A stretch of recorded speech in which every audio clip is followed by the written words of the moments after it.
Wow. Ok, hola, este es el tercer episodio de la segunda temporada del podcast de la materia de teoría del conocimiento. Y hoy el tema que vamos a hablar es, tal vez no lo hemos visto en clase y no sé si lo vayamos a ver realmente, pero es un tema interesante que creo que viene acorde a pues lo que hemos hablado tanto de filósofos como de Platón, de Aristóteles.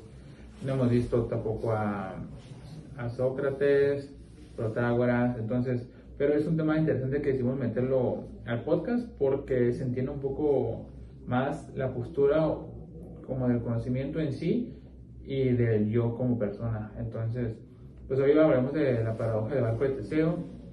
Mi nombre es Humberto Paricio y mis compañeros de continuación se van a presentar. Hola, mi nombre es Julián Velarde. Hola, mi nombre es Alicia Pérez. Mi nombre es Abraham Mercado. Bueno, pues como ya lo saben, creo que ya lo explicamos anteriormente o tras la bambalina, pero pues igual les voy a dar una como retro para pues tener un poco más de noción del tema ahorita y poder transmitirlo de una buena manera lo que estamos argumentando.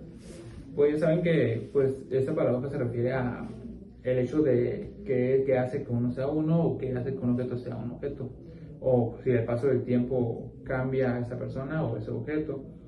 Pues el barco de Teseo fue un barco que se usaba en la antigüedad para, si mal recuerdo, es para ayudar a aliados en guerra, pero se decía que este barco cada que se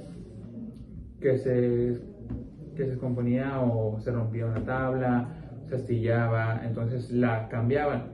Y de todos los cambios que se le hicieron, pues se cambió todo el barco. Entonces la pregunta siempre fue como que si este era el barco de Teseo, a pesar de que ya se hubiera cambiado toda la estructura. Y si es así, si cambiando toda la estructura, agarra las piezas que cambiaste y haces otro barco con esas piezas, entonces ese sería el barco de Teseo en vez del anterior que con las piezas nuevas. Y es algo que nos quiere decir sobre los cambios que hay y si realmente eres la misma persona tú, nosotros ahorita, o que vamos a ser la misma persona como 20 años, si tenemos algo relacionado, si cambiamos la forma de pensar. Físicamente pues sí, pero pues mentalmente no seguimos siendo la misma persona antes. Como se escuchaba por ahí, si un hombre pasa por el mismo río dos veces, pues no es el mismo hombre y no es el mismo río, porque pues está cambiante.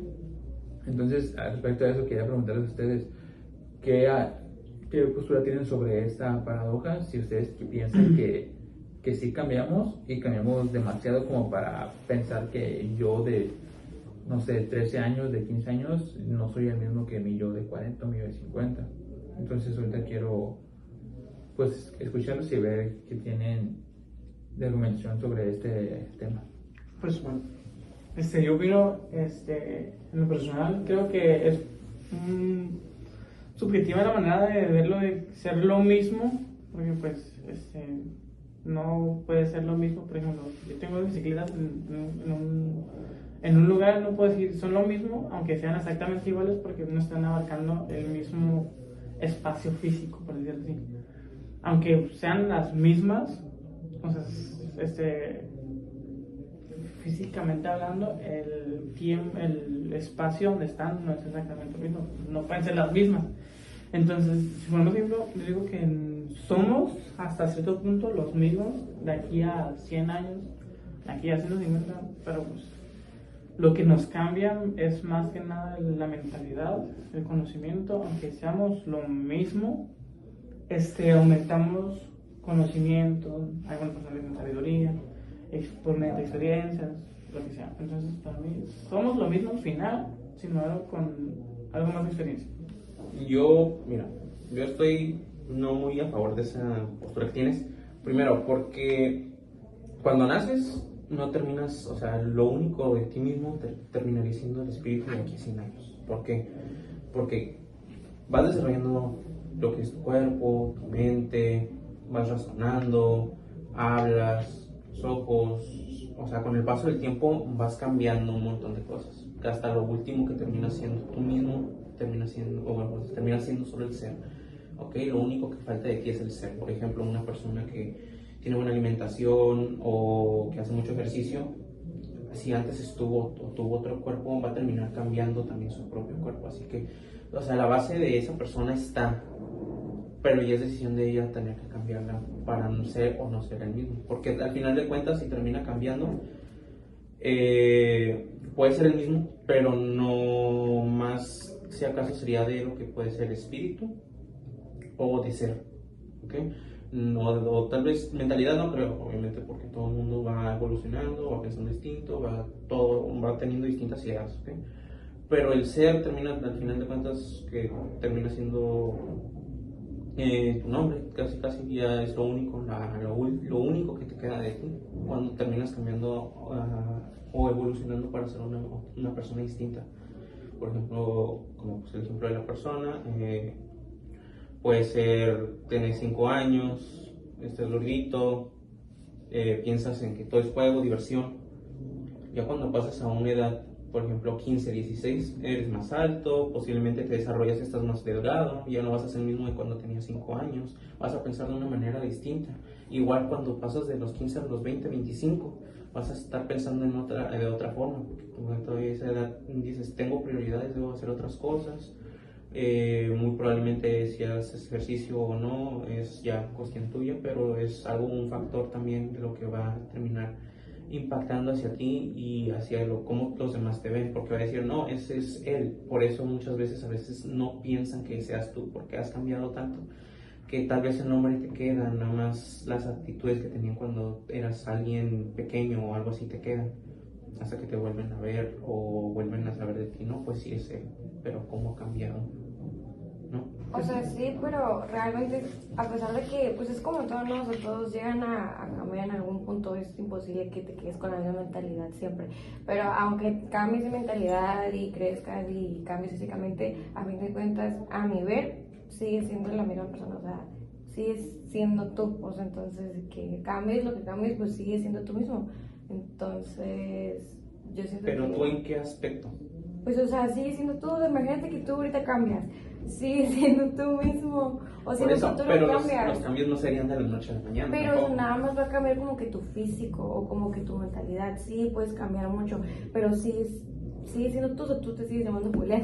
Por eso, es lo que te estoy diciendo, que lo único que quedaría de base sería el nombre. Puedes cambiar actitudes, tu mentalidad, tú, pero siempre va a terminar siendo, él es Julián. Muchos te van a relacionar con cosas del pasado, cosas así, ¿no? Obviamente. Pero si tú cambiaste, a lo mejor van a ver, no, pues ya no es el mismo de antes, es alguien distinto.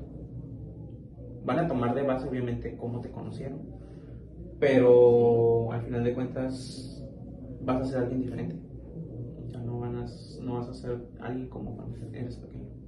Como cuando es, por ejemplo, lo que estoy diciendo de precisamente lo que dices de cuando conoces a alguien hace 5 años y yo lo conozco ahorita y que después te conozco y no sé, pues supongamos, ¿no? Que o sea, ya es un güey que ya no le importa nada ni el estudio y todo eso, y yo te diga, este güey cambió un chingo porque antes no era así, antes era diferente. Eso sería como un cambio. O sea, sigue siendo la misma persona física, pero no la misma persona tal vez mental. Mental, ajá, con actitudes, por algo también, por Igual, actitud también. bueno, pienso que el ser la misma persona física tampoco es como que seas tú siempre, porque no tienes que estar apegado a un cuerpo determinado para ser una misma persona. Pues al fin de cuentas siempre queda como algo de ti, pero pues sí, o sea, pues cambias radicalmente, pero pues en el fondo, pues sigues siendo tú. Entonces terminas teniendo la misma base, Ajá. solo es cuestión tuya si la cambias o no. Perspectiva. Perspectiva, depende de las personas, pero no. Bueno, Tenían- entonces, esto como, bueno, lo que están hablando ahorita es interesante y pues le voy a comentar la pregunta que hicimos el episodio anterior que no tenía audio, pero tal vez no extiendes tanto, pero sí algo sólido, que es a ustedes, a su criterio, ¿qué es lo que hace que ustedes sean ustedes? Que yo soy yo por tal cosa. Mis decisiones, pensamientos, experiencias. Mi forma de ser, La manera de ver las cosas. posiblemente también. Físicamente, forma de ser. Ahí ya sería algo mío también, en pocas palabras, ¿no? O sea, también si yo cambio mi forma de ser, mi forma de pensar, de vestir, ya sería también algo que se hace mío, en el sentido de que no estoy obligando a nadie que haga lo mismo que yo. Decisiones. Porque, pues sí, pueden ser decisiones, mis actitudes, la forma de pensar, como quien dice, ¿no? La forma de hablar también, la voz, no todos tienen la misma voz, muchos pueden imitar la voz, pero siempre va a haber uno del que toman bases y es más que nada eso. Pues yo pienso que no hay algo sujeto a ser como somos, solo queda como que lo que algún día fuimos es lo que por lo que nos catalogan en el futuro es. Y después nos conocen y es como que va cambiando. O sea, no creo que haya algo que diga que somos nosotros por esta cosa, más que el puro nombre, como dijiste anteriormente. Y de ahí, ¿qué fue? En el capítulo 2 vamos a hablar sobre las bases que sostiene el conocimiento a priori de Kant. El a priorismo de Kant se basa en una idea que no proviene del conocimiento. O sea, básicamente en la que dice que la experiencia no es la única forma donde proviene el conocimiento, sino también en la razón. En esta Kant nos dice que hay formas de conocimiento como lo es la a priori, que es un conocimiento que existe antes de cualquier experiencia que lo hace posible. Por ejemplo, una situación que nosotros ya como que no demos por cierto en sí lo que va a pasar, pero ya sabemos que esta acción va a tener como su consecuencia. Más o menos pues algo es como es un ejemplo. Ya que considero que para Kant el conocimiento es posible gracias a él daba a entender que el conocimiento era posible gracias a la estructura mental previas a la acción que se iba a hacer. Esto es como más o menos una cosa o una sensación que percibimos del mundo.